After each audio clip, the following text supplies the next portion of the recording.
Espero que esteja... Tá gravando. Tá gravando. Muito bem. Então, vamos lá, galerinha, retomando aí, tá? A gente estava falando, então, sobre a questão da gramática. Eu vou só dar uma repassada, tá? Nos tempos verbais rapidamente. Falamos sobre verbo, o que é um verbo, para que ele serve, tá? Aí a gente tem os 12 tempos verbais, 4 do passado, 4 do presente e 4 do futuro. Então, o passado simples, a gente usa o verbo auxiliar did, tá? A gente usa o ed no final dos verbos regulares. Se o verbo é irregular, a gente precisa da tabelinha de verbos para trabalhar, certo? A gente tem o passado contínuo, a gente tem o passado perfeito e o passado perfeito contínuo, tá? Deixa eu ir passando aqui rapidinho, senão a gente vai perder muito tempo nisso, não é o mais importante, não é o foco da nossa aula, tá? Depois, no presente, a gente tem o present simple, present continuous, eu uso o verbo to be, e o verbo principal com ing. A gente tem o present perfect, que é o verbo have como verbo auxiliar. Depois, o verbo principal vai estar no particípio, né? Temos o present perfect continuous, então a gente tem 4 tempos verbais aí do presente e do futuro. Futuro simples, futuro contínuo. Aí nós temos o future perfect e temos future perfect continuous. Depois, se vocês quiserem, como a gente não tem muito tempo para esmiuçar cada um desses tempos verbais, mas se vocês quiserem dar uma pesquisada melhor, esses slides eu vou mandar para vocês, tá? Então, vocês vão ter todo esse material. Vocês podem dar uma pesquisada, fazer exercícios sobre cada um desses tempos verbais, acho que vai ser bacana. Mas não precisa perder muito tempo nisso, porque, como eu já falei, não é o foco principal a questão da gramática, tá? Como eu já havia dito anteriormente, o nosso foco... Opa, voltou. O nosso foco principal é a General Comprehension. O que é isso? É a compreensão geral de um texto, tá? A compreensão geral ela é mais importante do que a tradução, porque você vai obter de um texto a ideia essencial, as informações essenciais, e você não precisa de informações específicas. Isso a gente faz por meio de técnicas, tá? Então, olha só, selecionando-se criteriosamente algumas palavras, termos e expressões, poderemos chegar à ideia central de um texto. Por exemplo, a gente vai ler esse trecho abaixo e vai tentar obter a general comprehension desse parágrafo, tá? Então, eu vou ler, vocês vão acompanhar comigo, ó. Deixa eu fazer assim, que aí eu consigo grifar. É esse trecho aqui. Distance education takes place when a teacher and students are separated by physical distance and technology. Example, voice, video, and data. Often in concert with face-to-face communication, is used to bridge the instructional gap. Eu peguei um parágrafo da Engineer Altrecht, College of Engineering, University of Idaho. É um trecho, e para a gente conseguir obter a compreensão geral desse parágrafo, desse trecho... Tudo bem aí, pessoal? Alguém quer falar alguma coisa? Não? Então, vamos lá. Para a gente obter a ideia central, geral desse texto, o que a gente pode fazer? Como eu já falei sobre os cognatos para vocês, tá? A gente tem um monte de cognatos nesse texto, um monte. Por exemplo, distance education. Olha o cognato aqui, tá? Students, olha outro cognato aqui. Separated, olha outro cognato. Physical distance, outro cognato. Technology, cognato. Voice, video, cognatos. Data, essa palavra, eu vou colocar até uma outra cor, que eu vou colocar um roxo para a gente prestar atenção. Data, gente, é um exemplo. Se existem cognatos, também existem falsos cognatos. Falsos cognatos. Falso cognato é aquela coisa que parece, mas não é. Então, por exemplo, a palavra data, como está ali. Se eu for olhar para a palavra, ela parece data, e não é. Data quer dizer dados.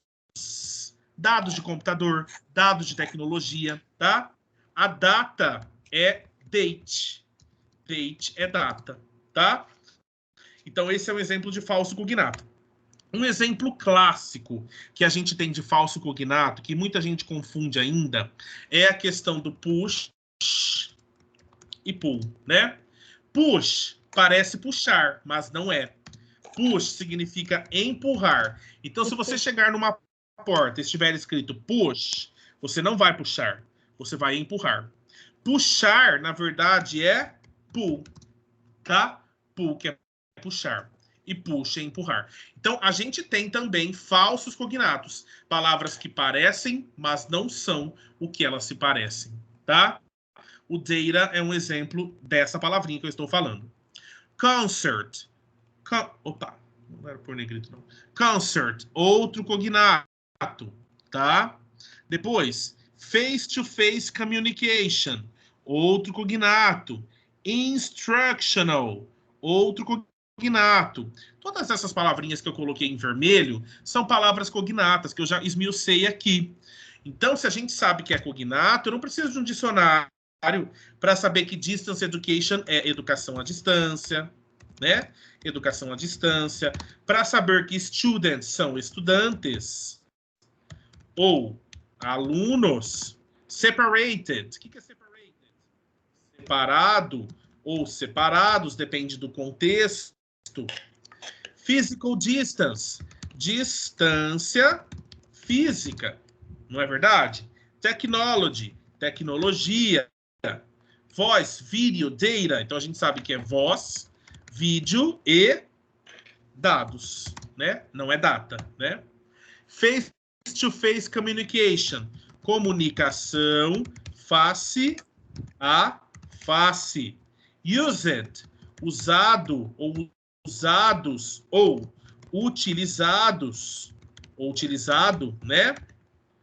Instructional. Instrucional. Então, gente, os cognatos, eles nos ajudam tanto, de tal maneira, que facilita tanto o meu trabalho, facilita tanto a execução das atividades. Por quê? Porque ele me faz ganhar tempo.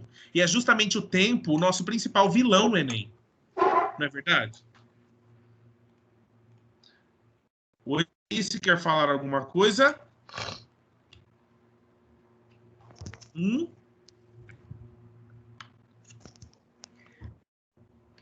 Não? Tudo bem aí?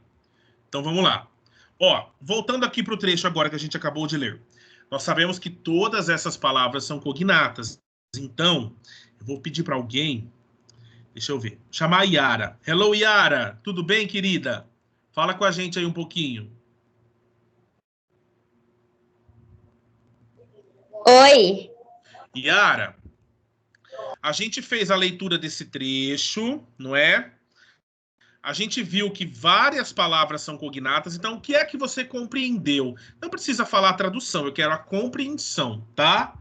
Desse trecho aqui que a gente acabou de ler. Você consegue me dizer?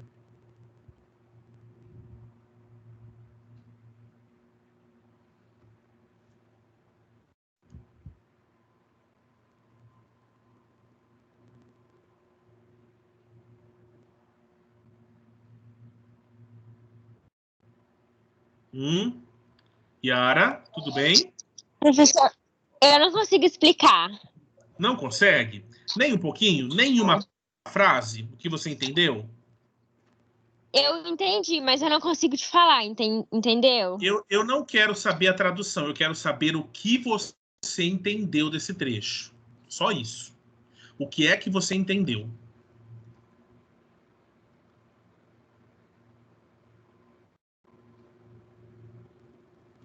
Ou você, se não entendeu nada, também pode falar, professor, não entendi nada. Não tem problema. Eu entendi, eu só não tô conseguindo colocar isso em palavras. Mas você entendeu alguma coisa, já é meio caminho andado. Tá, Sim. beleza. Tá, deixa eu chamar outra pessoa então. Deixa eu ver. Vou chamar o Francis. Francis, fala pra gente, Francis, o que é que você entendeu aqui, hein? Desse trecho.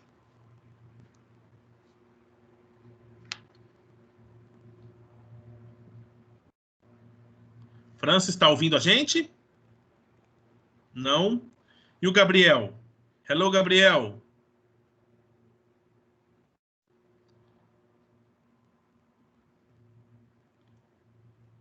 Não também? Deixa eu ver. Então eu vou chamar alguém da nossa turma de letras aí. Vamos lá, Gisele, fala para mim o que você entendeu desse trecho aqui, por favor.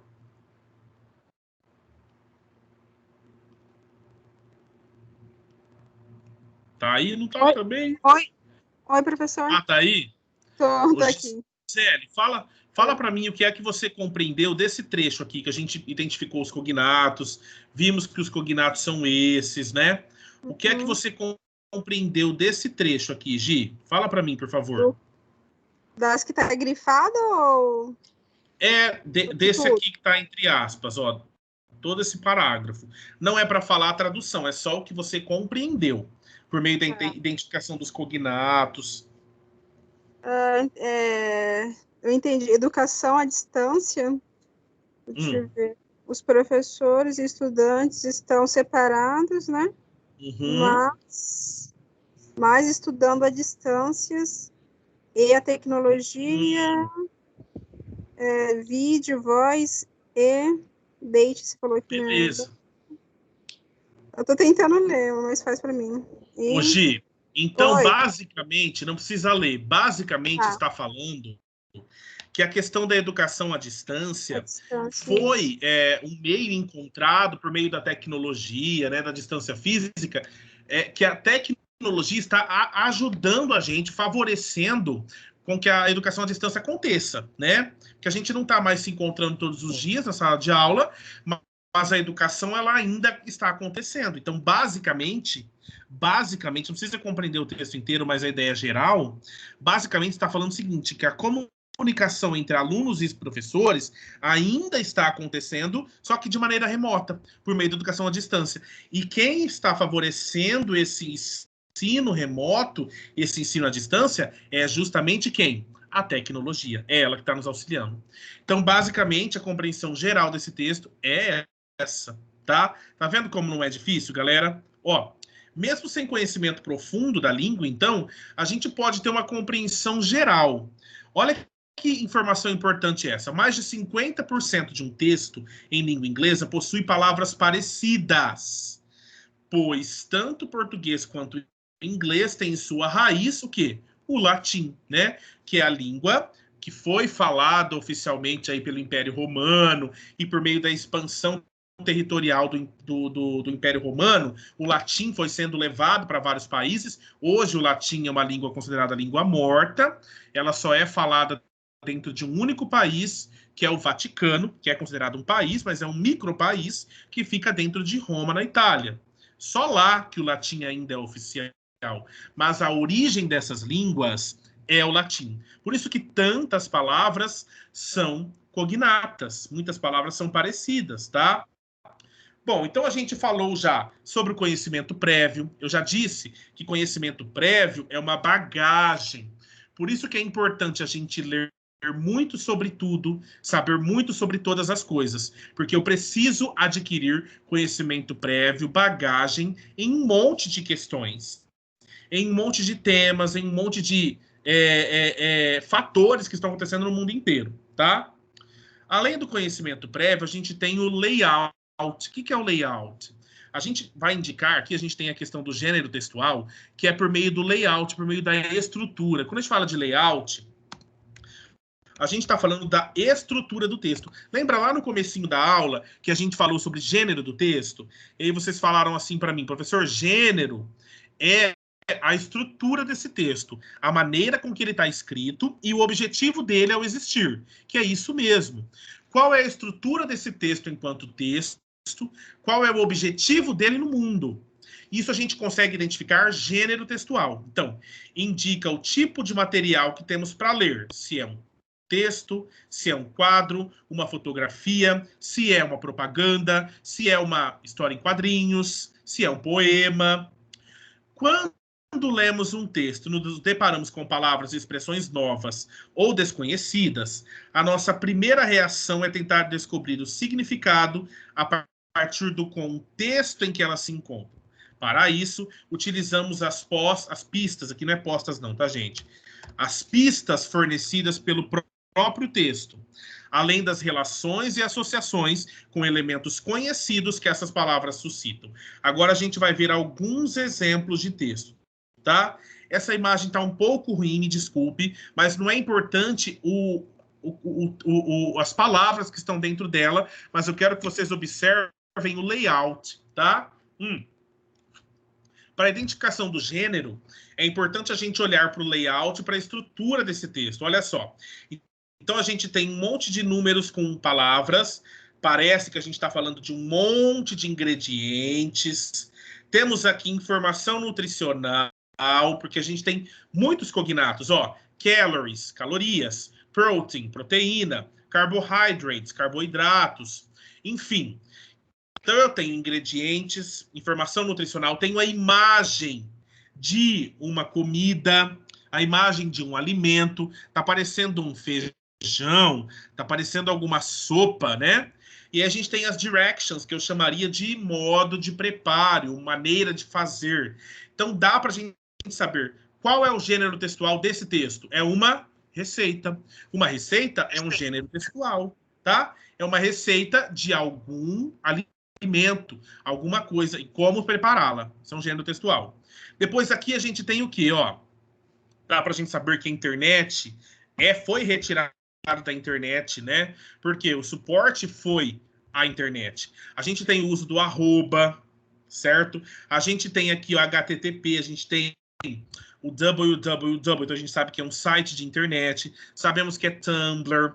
Então nós sabemos que é um post numa rede social, tá? Isso aqui é um post, é uma postagem numa rede social, é um outro gênero textual. Aqui nós temos outro exemplo, ó. Olhando para a estrutura desse texto, temos um início, ou temos aqui... lembra quando a gente aprendeu lá no prézinho, lá na primeira série, na segunda série, como é que a gente faz para escrever uma carta, por exemplo, né? Para quem vai. Então, a gente fala de remetente e destinatário. Remetente é quem está escrevendo, destinatário é para quem vai. Então, a gente tem a estrutura, parece um cartão postal, né?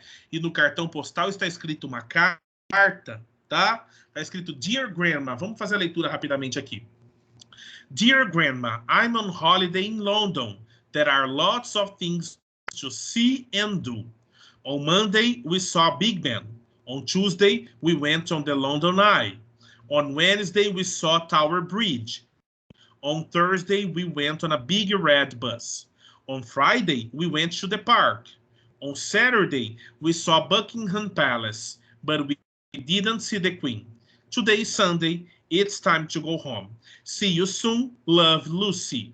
Então, a gente falou aqui sobre um texto onde a Lucy, que é a pessoa que escreveu para a grandma, para a vovó dela. Ela fala sobre todos os dias da semana, ó, Monday, que é segunda-feira, Tuesday, Wednesday, Thursday, Friday, Saturday. Então, ela falou desde segunda até o sábado, as atividades que ela fez em cada dia. Dá para a gente saber que ela está em Londres por conta da imagem, das cores, das figuras que nós temos aqui, né? O Big Ben, a London Eye. Então, são figuras conhecidas do mundo inteiro. Então, ela está falando sobre como está sendo a viagem dela em Londres, tá? Então, aqui é uma estrutura. A gente sabe que é um cartão postal. Agora, aqui do ladinho, Twin Stars. Olha só, olhando para a estrutura, o título, dividido em estrofes e em versos, nós já sabemos que aqui é um outro gênero textual. Estou tratando de um poema, que ele fala assim, Twin Stars. Can you hear my heart? Oh, but I can tell. We are twin stars, with different births. My caring shadow, it has your face. The voice of my soul knows well your name. Tell me, can you hear my heart? Oh, how I love you, my best friend. Quem escreveu esse poema foi a Clara Esteves. Dá pra gente saber que é um poema que fala sobre amor, porque ele usa a palavra love, usa a palavra heart, então coração, amor, tá? A palavra stars nos remete a estrelas, tá? Twin stars, estrelas gêmeas, certo? Então aí, estrelas gêmeas já nos remete talvez a um amor ou um relacionamento de amizade muito forte. Então é alguém que está falando sobre esse contexto, tá? Depois aqui embaixo a gente tem um outro gênero textual, na verdade, mas aqui a gente tem parts of a car, então partes de um carro. Esse tipo de tiragem aqui, de revista, seria interessante para alguém que é profissional da área, que é um engenheiro mecânico, alguém que trabalha com carro, com motor de carro, porque aqui tem várias palavras indicando os nomes das partes de um carro, tá? Então a gente sabe, provavelmente, que essa tiragem, que essa imagem foi retirada de uma revista especializada em engenharia mecânica, ou uma revista especializada em carros, né? Porque o público-alvo é esse, tá? Aqui do lado a gente já tem Delicious, Nutella, not just for toast. Então a gente tem um creme de avelã, Nutella, que é muito famoso, e aí tá escrito uma frase essencial aqui, not just for toast, ou seja, Nutella não é só para torrada, é para um monte de coisa, tá? Essa é a frase principal. Aqui a gente tem uma imagem, gente, que nos remete ao planeta, e aqui a gente tem o quê? Um telhado. Então colocaram um telhado no planeta Terra. Essa imagem já nos remete a alguma coisa. Dá-se a impressão que o texto está falando para a gente que o nosso planeta é a nossa casa, não é? Se o nosso planeta é a nossa casa, nós precisamos cuidar. Então, olha o conhecimento prévio aí. Se o nosso planeta é nossa casa, talvez o texto tenha a ver com sustentabilidade, com economia de recursos naturais. Vamos dar uma lida rapidinho. We are all housekeepers. Plant a tree. Use recycled paper. Don't waste fuel. Save water. Keep your engine well adjusted. Walk. Don't smoke. Don't wear fur. Use biodegradable products. In this way, we'll keep our house in order. Esse our house não é a nossa casa, mas é fazendo referência à imagem do nosso planeta. Falando que a nossa casa é o nosso planeta Terra. Então ele está mandando a gente plantar uma árvore, usar papel reciclável, não desperdiçar combustível, economizar água e mais um monte de coisas relacionadas à sustentabilidade, como eu já disse, tá? Então eu apresentei para vocês alguns gêneros em inglês. Agora a gente vai aprender 3 técnicas principais e fundamentais. A primeira delas é essa aqui, ó, prediction, tá? Se eu for traduzir ao pé da letra, essa palavrinha, ela quer dizer predição. Predição é a mesma coisa que previsão, tá? Então, a predição, ou prediction, é uma atividade de pré-leitura, na qual se é levado a deduzir o conteúdo de um texto. Por exemplo, ao ver uma foto, uma manchete em um site, pode-se prever qual o assunto da matéria. Com isso, o leitor será estimulado a ler ou não. Gente, eu estou falando o seguinte. Quando a gente olha para um texto, por exemplo, eu vou voltar aqui para a provinha do Enem, que a gente vai explorar um pouquinho mais daqui a pouco. Então, a gente olhando para essa próxima questão, a questão 92, que nós vamos trabalhar já já, tá?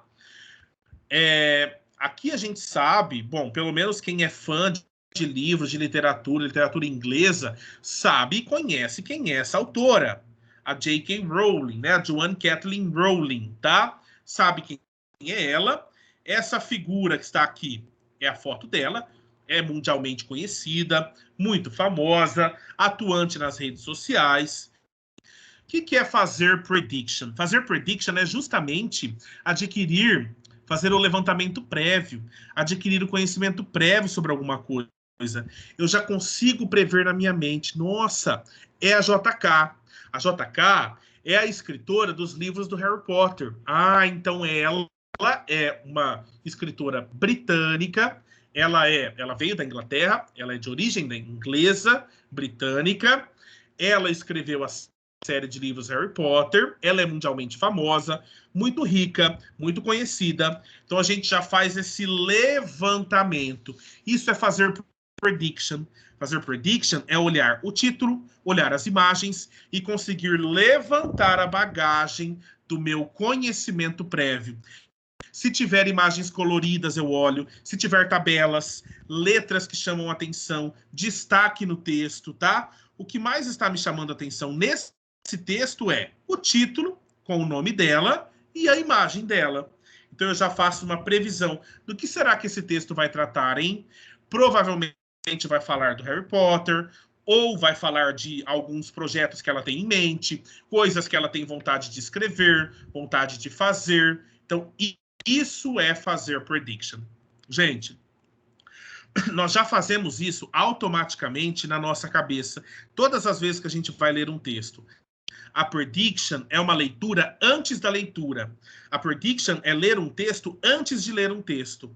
Ou seja, é aquela associação que eu faço da bagagem que eu tenho dentro de mim a respeito daquele assunto, por meio do título que eu li, da figura que eu vi, das imagens, das tabelas, das figuras que esse texto me apresenta. Isso é a técnica de prediction, tá? Isso a gente faz automaticamente, só que agora vocês sabem que isso é uma técnica que a gente pode aplicar. E nós vamos usar essa técnica para responder esse exercício daqui a pouquinho, tá? Depois da prediction, a gente tem essa técnica aqui, ó. Skimming, tá? Skimming. Procure no dicionário bilíngue o significado de skim com relação à leitura de texto. Eu já peguei. To skim é uma leitura rápida do texto para identificarmos seu assunto principal. Como a gente estava falando, não é aprender a traduzir, mas é aprender a pegar o assunto principal, a ideia central, que é mais importante daquele texto. Olha o que fala aqui embaixo. O vocabulário desconhecido não deve deter nossa atenção. Devemos continuar lendo o texto sem procurar palavras desconhecidas no dicionário. Pois nesse tipo de leitura mais superficial, que é esse que a gente está falando, skimming, ainda não necessitamos compreender o texto profundamente. Observação. Você provavelmente utilizou essa técnica nos exercícios anteriores sem perceber. Bom, claro, a gente sempre faz isso, tá? Então, skimming é obter a ideia central do texto. E aí a gente chega numa técnica que se chama scanning, tá? Essa técnica scanning, ela é um pouco mais específica. Eu quero que alguém leia para mim esse slide, por favor, que a minha voz já está um pouquinho desgastada. Deixa eu ver. Ô, Ana Beatriz, você pode ler para mim, por favor, esse slide? Scanning. Tá. Essa técnica de leitura também é rápida, porém com algumas diferenças. Você irá utilizá-la quando precisar achar informações específicas em um texto, como um número de telefone em uma lista telefônica. Por exemplo, você não lê todos os nomes da lista para achar o que você quer, não é? Você procura pelo nome da pessoa ou empresa por ordem alfabética até achá-lo. É a mesma técnica que usamos sem perceber quando lemos as manchetes de um jornal para buscarmos um assunto que nos interessa. Essa técnica, aplicada à leitura de texto em uma língua estrangeira, consiste em ler as questões primeiramente, perceber que tipo de informação você necessita, um número, uma data, um nome, etc. Buscar somente essa informação. Você não precisa ler nem compreender todas as palavras do texto. Provavelmente você também já usou a técnica de scanning nos exercícios anteriores para buscar informações específicas como datas, números e nomes. O que estamos fazendo de diferente agora é apresentar formalmente a você essas duas técnicas de leitura, skimming e scanning, para que você as use conscientemente durante suas leituras. Então, assim, pessoal, basicamente, essas três técnicas, além delas, a gente vai utilizar, lógico, os cognatos que eu ensinei a vocês, os falsos cognatos, mas prediction, a leitura que acontece antes do texto. Skimming é a leitura superficial, tá? Muitas pessoas que participam, por exemplo, de concursos de leitura ou que fazem algumas provas pela internet e precisam ler várias coisas em pouco tempo, ou se você tem muitos artigos científicos para ler em um curto período de tempo, você aplica essa técnica de leitura superficial, algumas pessoas chamam de leitura dinâmica, tá? Então você vai repassar por cima de 3 a 4 linhas de uma vez só, ao invés de ficar lendo linha por linha, uma leitura rápida. Você só quer obter a ideia e não a tradução, e não pegar tudo que o texto te traz, mas apenas a ideia central. A scanning já é aquela questão do foco. Lembra que eu falei, gente, quando pegar um exercício do Enem, você vai primeiro no enunciado, o enunciado está em português. Aí as alternativas vão estar em português. Quando você voltar para o texto, você vai fazer uma leitura superficial e, juntamente com ela, você vai com foco na informação que você quer. É o sentimento do autor? É o objetivo do autor? O que é que a questão do Enem está me pedindo? Qual é o objetivo da questão do Enem? Agora você vai aplicar a técnica do scanning. Você já vai com foco naquele exercício, com foco naquela questão específica, tá? Então, utilizando essas técnicas, scanning, a gente vai responder algumas questõezinhas, ó, rapidinho, tá? Deixa eu pegar aqui. Bom, essas questões. Qual é o assunto geral do texto? Vamos supor que João, brasileiro, recém-formado em um curso tecnológico, queira migrar para o Canadá. Ele quer saber como está o mercado de trabalho para sua especialidade. Em que site ele pode achar essa informação? Quando foi a última atualização das informações sobre o futuro dos empregos, sob a perspectiva de cada província? Que tipo de informação você encontra em www.jobfuture? O textinho é esse aqui, ó. Job skills, occupations, skilled trades, professions, Canadian jobs now and in the future. Eu já vou identificando os cognatos desse texto, tá? Porque eu sempre faço isso, é uma prática, é normal, tá? Então a gente já vai fazendo isso, ó. Identificando cognatos, eles aparecem com frequência e bastante número, né? Muitos cognatos, ó. Planning, career, né? Career, carreira, né? Careers aparece de novo, já se torna uma palavra repetida, ó. Immigrating, outro cognato.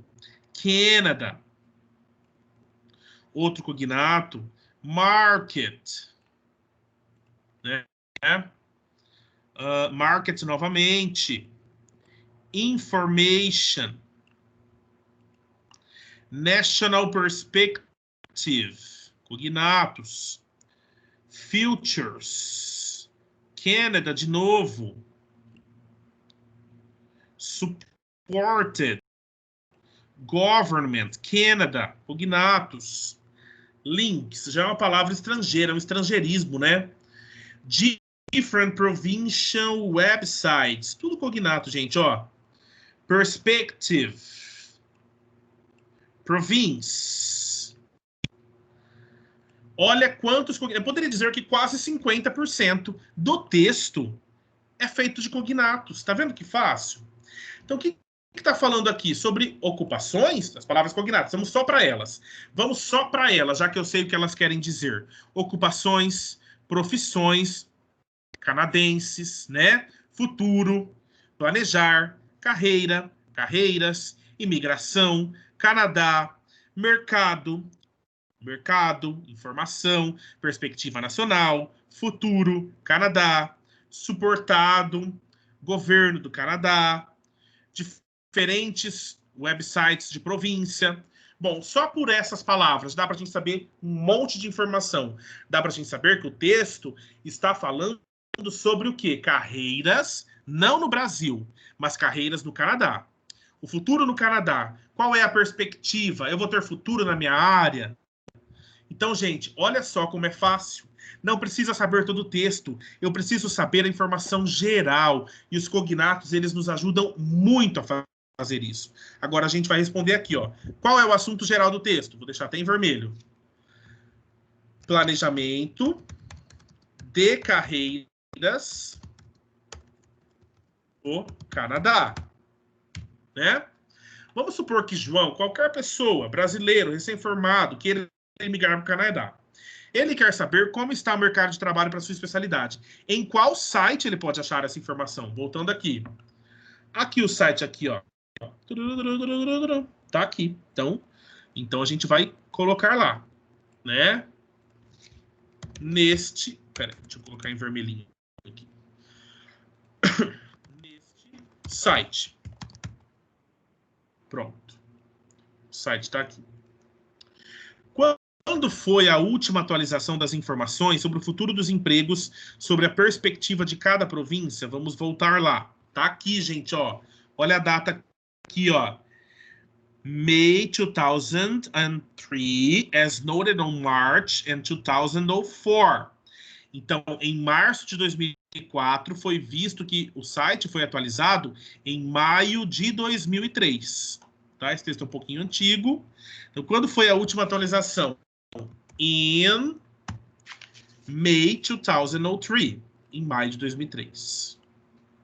Que tipo de informação você encontra em www? O que significa www, gente? Já que nós estamos falando sobre isso, hein? Significa World Wide Web. www, tá? É uma rede de abrangência mundial. É uma rede conectada no mundo inteiro. Isso que significa www, World Wide Web, tá? É uma rede de abrangência mundial. Bom, então que tipo de informação a gente encontra aqui nesse site? Informações a respeito de emprego e carreira no Canadá. Pronto. Nem precisei traduzir o texto para responder todos esses exercícios, não é verdade? Agora, indo aqui para esse texto do Enem, galera, então a gente já fez prediction. Qual foi a dica que eu dei para vocês? Vamos lá para o enunciado. Primeira coisa, enunciado. Segunda coisa, alternativas. Enunciado, sempre em português. Alternativas, sempre em português, seguindo o padrão das provas de inglês do Enem. Então, fala assim, J.K. Rowling tornou-se famosa por seus livros sobre o bruxo Harry Potter e suas aventuras, adaptados para o cinema. Esse texto, que aborda a trajetória da escritora britânica, tem por objetivo... Qual texto? Não Harry Potter, mas esse texto que está aqui em cima. Qual é o objetivo dele? Vamos ver. A. Informar que a famosa série Harry Potter será adaptada para o público adulto. B. Divulgar a publicação do romance por JK inteiramente para adultos. C. Promover a nova editora que irá publicar os próximos livros de J.K. Rowling. D. Informar que a autora de Harry Potter agora pretende escrever para adultos. Ou E. Anunciar um novo livro da série Harry Potter publicado por editora diferente. Ah, tá. Então agora eu quero saber qual é o objetivo desse texto. Agora eu preciso ir para o texto, tá? Vamos pegar um lápis. A gente vai pegar um lápis. E nós vamos identificando os cognatos, né? Então vamos lá. Author, announced, plans, publish, novel. Olha, a palavra novel é interessante. Pareceu um falso cognato aqui, né? Novel. Deixa eu puxar aqui. Novel se parece com novela, não parece? Mas não é. Novel, na verdade, é um romance. Romance não de ser romântico. Romance de ser um livro escrito em prosa. Isso é romance. Romance é um livro escrito em prosa. Novela, em inglês, é soap opera. Soap opera, tá? Não tem nada a ver com novel. Então, novel é uma pegadinha. Novel não é novela. É um romance.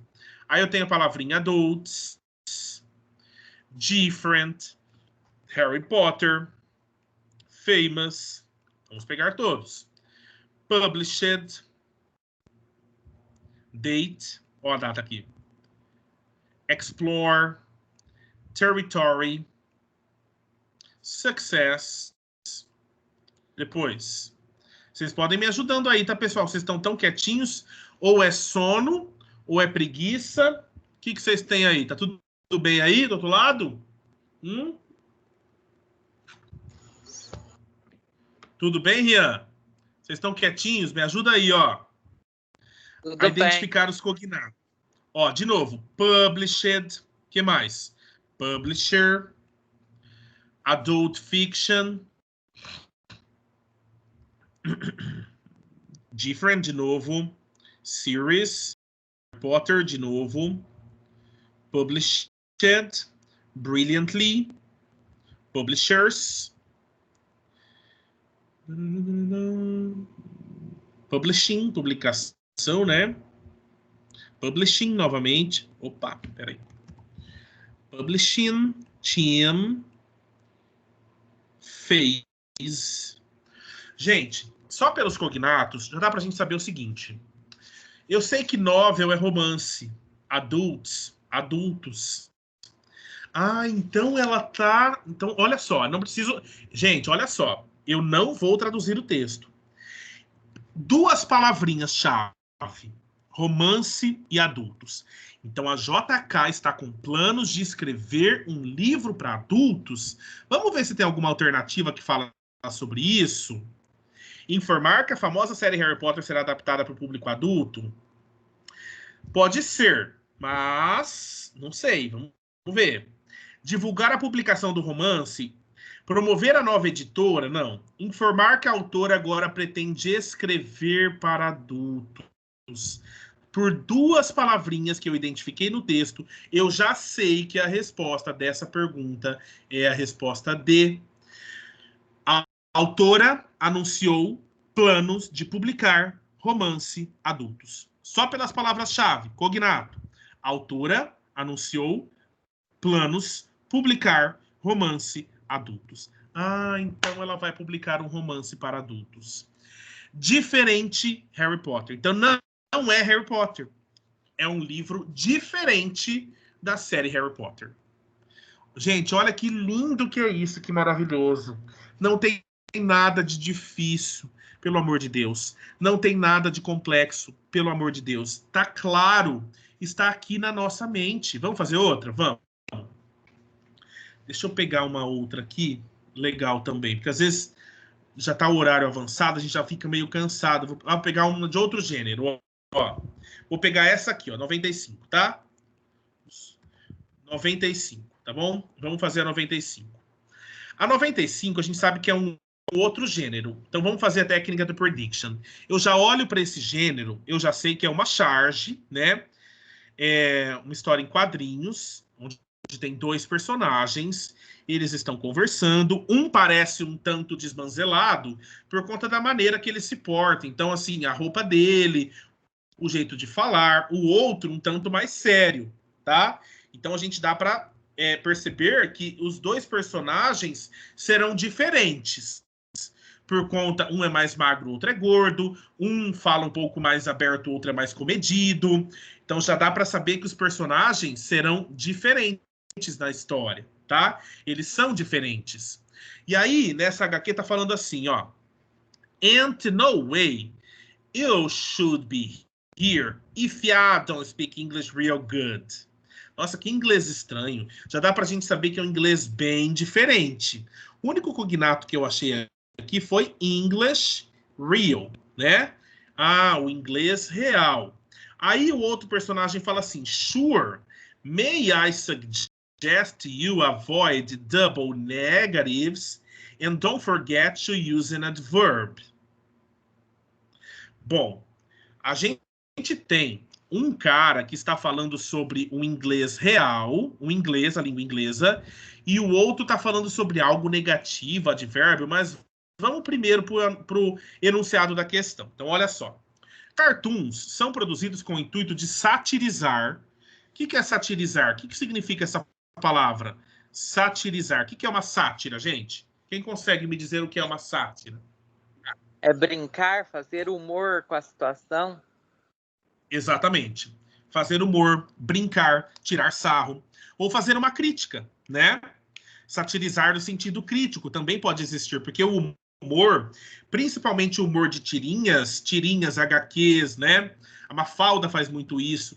Eles fazem o seguinte, eles fazem uma crítica por meio do humor. Crítica de alguns aspectos da sociedade, aspectos sociais, culturais, econômicos. Então, é muito importante ler tirinhas, porque elas são totalmente politizadas. Não é simplesmente para rir, né? Comportamentos humanos e assim oportunizam a reflexão sobre nossos próprios comportamentos e atitudes. Nesse cartoon, a linguagem utilizada pelos personagens em uma conversa em inglês evidencia vamos ver. Evidencia o quê? A predominância do uso da linguagem informal sobre a língua padrão, dificuldade de reconhecer a existência de diferentes usos da linguagem, aceitação dos regionalismos utilizados por pessoas de diferentes lugares, necessidade de estudo da língua inglesa por parte dos personagens ou facilidade de compreensão entre falantes com sotaques distintos. Bom, como eu falei para vocês, esses dois personagens, eles são diferentes. Um parece um tanto mais desmanzelado e o outro um tanto mais, eu diria, formal, né? Formal, acho que é mais bonita essa palavra. Esse primeiro, ele é mais informal e esse segundo, ele é mais formal, na maneira de vestir, na maneira de agir, na maneira de falar. Olha só o que esse primeiro fala. É que ele usa o inglês um pouco informal, mas o que ele está falando não reflete o que ele quer dizer. Porque ele fala assim, de maneira nenhuma, você deveria estar aqui se você não falar o inglês real, falar bem o inglês real. Aí o segundo fala assim, claro, eu poderia sugerir que você evitasse duplo sentido e não se esqueça de usar um advérbio. Então, quer dizer, esse primeiro quis tirar sarro do segundo, quis fazer, quis se sobressair sobre o segundo personagem. Então, o que está acontecendo? Existe uma predominância do uso da linguagem informal sobre a padrão? Não. Existe uma dificuldade de reconhecer a existência de diferentes usos da linguagem? Sim. Pelo primeiro personagem, sim. Ele tenta satirizar o segundo, mas ele acaba se dando mal. Então, a resposta correta desse exercício é a letra B. As outras não cabem, tá? Esse exercício não fala só de inglês, ele fala sobre as variedades linguísticas, sobre a diferença do uso da língua. A língua ela não é igual em todos os lugares. Por exemplo, países falantes da língua inglesa, vamos pegar Inglaterra e Estados Unidos. Os dois países não falam inglês da mesma maneira. Um utiliza o inglês britânico, é o inglês mais antigo, é o inglês mais formal. Estados Unidos utiliza o inglês americano, é o inglês do dia a dia, do cotidiano, inglês de rua, né? Então, ele está falando das variedades linguísticas. Olha só como que o Enem pega a gente. Não é só inglês, mas é uma gama de informações. Agora, eu quero ler com vocês o exercício 94, tá? Questão 94, ó. Então, vamos lá. A gente tem aqui um outro gênero textual, mas antes de olhar para ele, a gente vai para o enunciado, né? Aproveitando-se de seu status social e da possível influência sobre seus fãs, o famoso músico Jimi Hendrix associa em seu texto os termos love, power e peace. Três palavras que são conhecidas por nós. O que é amor, poder e paz? Três palavras que a gente já conhece. Para justificar sua opinião de que a paz tem o poder de aumentar o amor entre os homens. B. O amor pelo poder deve ser menor do que o poder do amor. C. O poder deve ser compartilhado entre aqueles que se amam. D. O amor pelo poder é capaz de desunir cada vez mais as pessoas. Ou E. A paz será alcançada quando a busca pelo poder deixar de existir. Bom, então vamos voltar aqui para o texto agora. Tá? Então a gente tem aqui, fazendo prediction, a gente tem uma imagem, são duas mãos segurando um papel, um folhetinho, um papelzinho. A gente sabe que o autor é o Jimi Hendrix, que é um músico, né? Ele fala assim: When the power of love overcomes the love of power. Olha a palavra power, aparece duas vezes. E a palavra love aparece duas vezes. Então ele faz um jogo de palavras. The world will know peace. When the power of love overcomes the love of power, the world will know peace. O que ele está falando aqui? Está falando sobre poder, sobre amor e sobre paz. Poder, amor. Amor, poder, paz. Poder, amor, amor, poder, paz. Logo, a gente conclui. Poder, amor. Amor, poder, paz. O que é que traz paz? É amor pelo poder ou poder pelo amor? Poder pelo amor. Porque o amor pelo poder traz ganância, traz um querer tirar vantagem sobre o outro, traz uma pessoa gananciosa, uma pessoa que quer só faz as coisas pelo dinheiro, traz ambição. Então, nós estamos falando que o poder do amor é maior do que o amor pelo poder. Vamos ver uma alternativa que cabe aí, então? A paz tem o poder de aumentar o amor entre os homens? Gente, o texto não fala nada disso. A já elimina. O amor pelo poder deve ser menor do que o poder do amor. Pode ser essa. Vamos ver as outras. O poder deve ser compartilhado entre aqueles que se amam. Nada a ver. O amor pelo poder é capaz de desunir cada vez mais as pessoas. Até mas não é disso que o texto trata.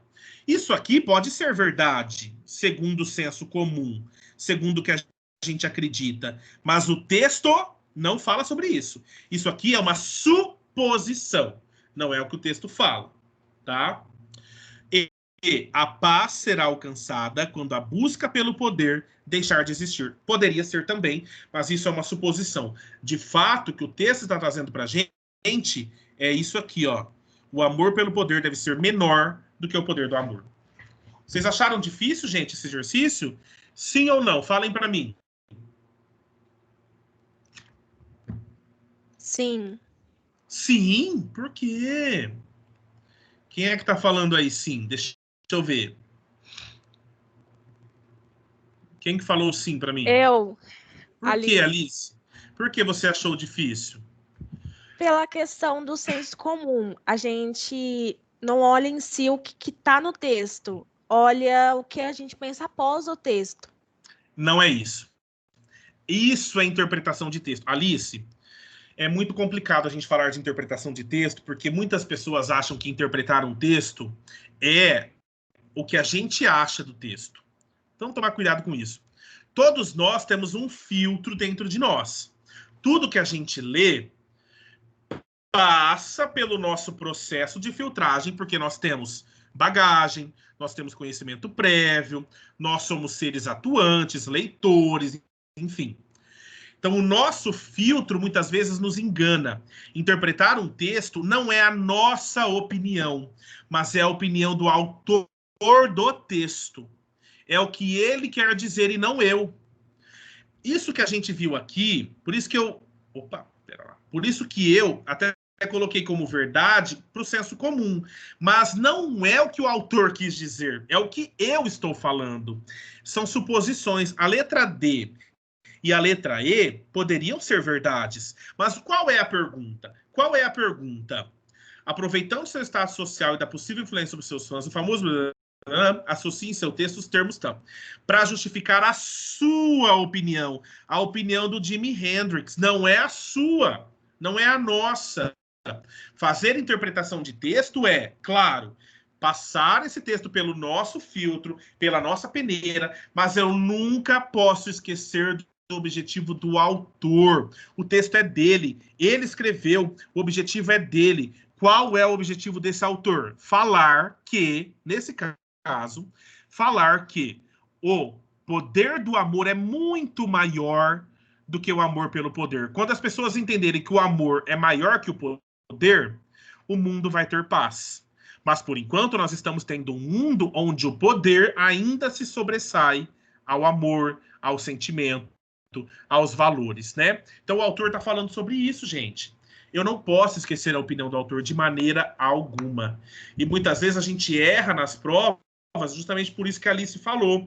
Porque o senso comum nos leva para um caminho onde eu acho que a minha opinião sobrepõe a opinião do autor. E não. A opinião do autor é mais importante, tá? Então, viajando aqui pelos textos do Enem, gente, eu vou mandar tudo isso para vocês, tá? Vou mandar todas as provas que eu tenho baixada. Vocês vão fazer um pacto comigo. Eu não vou ver mais vocês, tá? Assim, lógico, a gente está fazendo uma aula, mas eu vou disponibilizar o meu e-mail, vou disponibilizar meu telefone pessoal, meu WhatsApp, para a gente se conversar depois dessa aula. Não tem problema nenhum. Mas vocês vão fazer um pacto comigo, vocês que estão interessados em prestar o Enem, estão pensando no futuro de vocês, de pegar essas provas e aplicar essas técnicas que eu estou ensinando vocês. Aplicar as técnicas e responder os exercícios. Pegar cognato, fazer os fichamentos, fazer a técnica do prediction, fazer aquela visualização rápida do texto, qual é o objetivo do exercício, o objetivo do autor. Eu vou fazer um pacto com vocês que vocês farão isso, tá? Eu quero que vocês façam, porque só assim que a gente consegue estudar para uma prova de inglês no Enem, tá? Tem um exercício aqui do Enem de 2014 que eu queria fazer com vocês, ó. Deixa eu ampliar um pouquinho aqui. É esse aqui. Masters of War, tá? Masters of War, questão 92, foi a prova de 2014, mas eu não vou ler o texto primeiro, como eu falei para vocês. Primeiro a gente vai para onde? Pro enunciado. Gente, olha que padrão que ele segue, ó. Padrão, enunciado em português, alternativas em português. Opa, peraí. Enunciado em português, alternativas em português, texto em inglês. 2015, vamos lá. Enunciado em português, alternativas português, texto em inglês. Isso segue um padrão. Todas as provas. Enunciado 2016, enunciado em português, alternativas português, prova em inglês. 17, mesma coisa, enunciado em português, alternativa. 18, eu não tenho a 19 aqui, até tenho, mas eu não coloquei aqui agora, tá? Mas ela segue o mesmo padrão. Vamos fazer mais um exercício aqui. Na letra da canção Masters of War, há questionamentos e reflexões que aparecem na forma de protesto contra contra o envio de jovens à guerra para promover a expansão territorial dos Estados Unidos, contra o comportamento dos soldados norte-americanos, essa é a questão 92, isso. Comportamento de soldados norte-americanos nas guerras de que participam. C. O sistema que recruta soldados para guerras motivadas por interesses econômicos. D. O desinteresse do governo pelas famílias dos soldados mortos em campos de batalha. Ou E. As forças armadas norte-americanas que enviavam homens despreparados para as guerras. Nessa letra dessa canção do Bob Dylan, tá aqui o autor Bob Dylan, ele está protestando contra o quê? O autor, não é o que eu acho, não é o que eu penso ser, é o autor. Então vamos para o texto agora. Masters of War. Vamos fazer o quê? Identificação de cognato. Masters. Mestres. Cognato, né?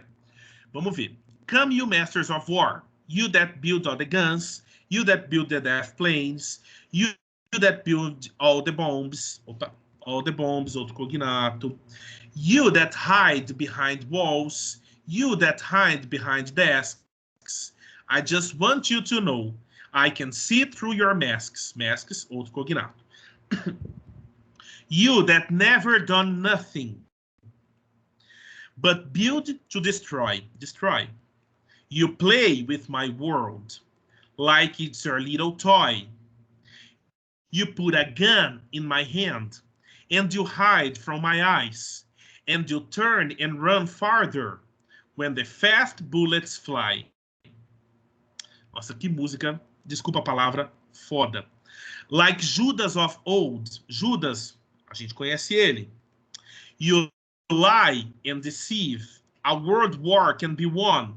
You want me to believe, but I see through your eyes, and I see through your brain, like I see through the water that runs down my drain. Só por esses cognatos. Esse texto ele é um pouquinho difícil, porque ele tem poucos cognatos. Quando o texto tem poucos cognatos, aí dificulta um pouco a nossa vida. Mas só pelos cognatos que a gente tem. Mestres. Vocês sabem o que quer dizer war? War é uma palavra, gente. War é uma palavra conhecida. Tem um jogo de tabuleiro que se chama War. A gente já ouviu falar dessa palavra tantas vezes. War significa guerra. Todo mundo sabe. É uma palavra conhecida. Guerra. A gente sabe que masters são mestres. Mestres da guerra. Quem são os mestres da guerra? Pensando aqui, fazendo um levantamento prévio, um prediction. Mestres da guerra são os soldados ou são os governantes? Quem vocês acham que são os mestres da guerra, de acordo com o autor? Quem? Os governantes. Com certeza. Os governantes é que são os mestres da guerra.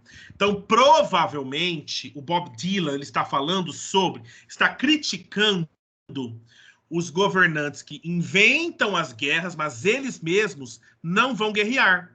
Ele fala sobre isso na música. Ó, Masters of War, mestres da guerra, fala sobre bombas, máscaras. Quem é que tem máscara? Os governantes, não os soldados. Não é a máscara de soldado, mas a máscara de falsidade dos governantes. Destruir. Judas chamou os governantes de Judas, de traidor. Judas, na história bíblica, foi o traidor de Jesus, não foi? Olha só. Então aqui, só por isso, só por essas informações que a gente pegou por cima, quem que ele critica? O envio de jovens à guerra para promover expansão territorial. Gente, promover expansão territorial, o texto não fala sobre isso. Não pode ser essa. O texto não fala. Comportamento dos soldados norte-americanos nas guerras, também não. O sistema que recruta soldados para guerras motivadas por interesses econômicos. Vamos ver se ele fala sobre interesses econômicos. Agora a gente vai focar nisso. Interesses econômicos, ó. Deixa eu ver. As bombas por trás de paredes, por trás de escrivaninhas. Eu só quero que você saiba que eu posso ver atrás de suas máscaras. Você que nunca fez nada, mas constrói para destruir. Você brinca com o meu mundo como se eu fosse o seu brinquedinho. Você coloca uma arma na minha mão, você se esconde dos meus olhos e você se vira e corre para longe. Quando as armas, as munições estão voando mais rápido, como Judas. Você mente. Uma guerra mundial pode ser vencida. Você quer que eu acredite. Mas eu vejo pelos seus olhos, eu consigo ver pelo seu cérebro, como eu vejo pela água que corre pelos meus olhos aí como se fossem lágrimas, né? Que música boa.